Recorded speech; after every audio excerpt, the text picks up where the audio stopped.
Assalamualaikum warahmatullahi wabarakatuh. Hai anak-anak hebat, berjumpa lagi bersama Bu Laila. Hari ini kita tidak belajar bahasa Indonesia ya, tapi kita belajar PPKN. Ya, PPKN tema 8, kelas 2. Kemarin anak-anak sudah melaksanakan penilaian harian PPKN ya. Terima kasih anak-anak sudah melaksanakan penilaian harian PPKN, sudah mengerjakannya tepat waktu ya. Yang belum tepat waktu, anak-anak harus bisa semangat belajar. Usahakan mengerjakan tugas itu tepat waktu. Oke? Nah, sekarang di buku yang baru, buku 2H, kita belajar materi baru juga. Simak ya pembelajaran PPKN hari ini. Nah, sekarang kita belajar bersatu dalam keberagaman. Dulu di buku yang 2G kita sudah belajar keberagaman di rumah, keberagaman di sekolah, ya kan? Kemudian kita juga belajar keberagaman beragama. Nah, di sini kita akan belajar bersatu dalam keberagaman. Jadi gimana caranya kita bisa bersatu? Sikap bagaimana yang menunjukkan sikap persatuan dalam keberagaman yang ada? Apa itu bersatu dan apa itu keberagaman? Siapa anak-anak di sini yang tahu bersatu itu apa? Ya, bersatu itu artinya kita berkumpul atau bergabung menjadi satu.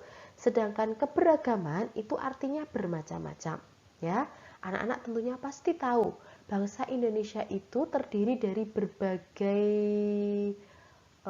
bahasa, tarian adat, pakaian adat, suku bangsa, dan berbagai agama. Banyak sekali keberagamannya. Kita juga banyak sekali perbedaan keberagaman seperti ciri fisik, kesukaan makanan, kesukaan minuman, kesukaan makanan, perbedaan hobi. Banyak sekali keberagaman antar makhluk hidup, ya kan? Antar manusia, sama teman, sama keluarga. Nah, sekarang kita akan belajar contoh sikap bersatu di keluarga, di lingkungan keluarga, di lingkungan masyarakat, dan di lingkungan sekolah. Yang pertama kita akan belajar contoh sikap bersatu di keluarga. Contoh sikap bersatu di lingkungan keluarga itu yang pertama membantu ibu menyapu halaman ya. Nah, jadi di dalam sikap bersatu di dalam lingkungan keluarga itu contohnya bisa tolong menolong melakukan pekerjaan rumah. Ada membantu ibu menyapu halaman, membantu ayah mencuci mobil dan sepeda motor, membantu adik mengerjakan tugas sekolah, membantu ibu memasak, menjaga adik yang masih bermain ya, yang masih kecil kan sukanya bermain. Kemudian membantu ibu membersihkan rumah. Nah, kegiatan ini itu mencerminkan sikap bersatu di lingkungan keluarga. Jadi kita harus tolong-menolong melakukan pekerjaan rumah. Kalau di dalam rumah itu kita bisa tolong-menolong, tentunya akan menimbulkan sikap rukun, ya kan? Keluarga itu akan rukun, kemudian di dalam keluarga itu terasa nyaman, ada sikap saling menyayangi, ya. Selanjutnya kita akan belajar contoh sikap bersatu di lingkungan masyarakat. Contoh sikap bersatu di lingkungan masyarakat. Nah, kamu di rumah itu tidak hanya hidup dengan keluarga, tapi ada tetangga. Tetangga-tetangga itu namanya masyarakat. Yang pertama, kalau ada tetangga sakit, dia dijenguk. Contohnya ya, menjenguk tetangga yang sakit. Yang kedua, membantu tetangga yang punya musibah, yang sedang tertimpa musibah. Yang ketiga, gotong royong membersihkan lingkungan. Yang keempat, kita harus saling menyapa jika bertemu. Yang kelima, berbagi makanan dengan tetangga. Nah, itu contoh sikap bersatu di lingkungan masyarakat. Sekarang kita belajar yang lingkungan sekolah. Nah, inilah contoh sikap bersatu di lingkungan sekolah. Yang pertama, bisa melaksanakan kegiatan kerja bakti membersihkan sekolah. Yang kedua, melaksanakan piket kelas bersama.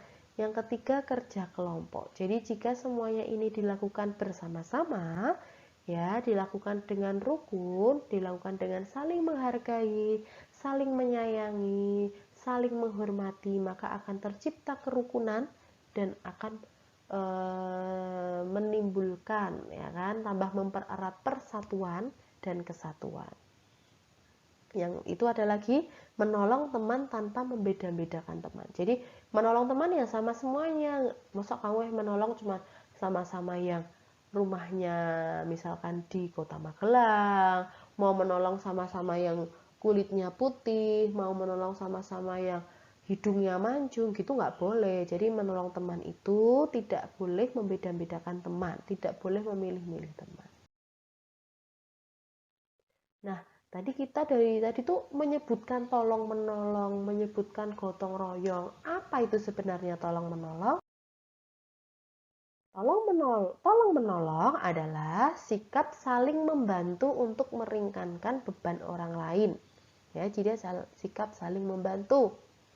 Bantuan itu bisa berupa tenaga, waktu, ataupun uang. Tolong menolong merupakan perwujudan sikap bersatu dalam keberagaman. Sikap tolong menolong dapat mempererat persaudaraan, persatuan, dan kesatuan.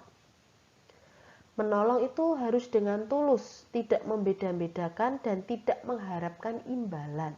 Jadi benar-benar kita tuh ikhlas. Kalau ikhlas itu kita menolong hari ini, besoknya tuh sudah lupa. Tidak boleh diingat-ingat. Aku tuh kemarin menolong si Bella. Seharusnya Bella itu membalas budi. Bella itu harus menolong aku juga. Itu tidak boleh. Jadi kita ikhlas, tidak mengharapkan imbalannya. Jadi ikhlas itu besok tuh lupa. Aku tuh udah lupa kemarin menolong Bella apa. Tuh, itu ikhlas. Nah, sekian dulu pembelajaran hari ini. Kita sudah belajar bersatu dalam keberagaman. Jadi PPKN di tema 8 ini kita hanya belajar bersatu dalam keberagaman, ya. Sikap-sikap bersatu bagaimana. Jadi kalian mulailah harap kalau sudah belajar PPKN jangan hanya nilai penilaian harian aja yang bagus, tapi sikap juga harus bagus. Sikap juga harus menunjukkan sikap terpuji, sikap bersatu. Jadi benar-benar tidak boleh membedakan teman. Semua di sekolah itu teman, ya. Kemudian di rumah juga harus mau menolong orang tua, kakak atau adik. Di lingkungan masyarakat juga harus bersikap yang baik, menyapa tetangga, menjenguk tetangga yang sakit, kemudian membantu tetangga yang sedang terkena musibah, ya. Jadi jangan hanya penilaian harian yang bagus, tapi kalian juga harus bisa memiliki sikap yang bagus, ya, seperti yang sudah kita pelajari. Jadi di mana-mana itu kalian sudah mencerminkan sikap bersatu dalam keberagaman. Oke, sekian dulu. Wassalamualaikum warahmatullahi wabarakatuh.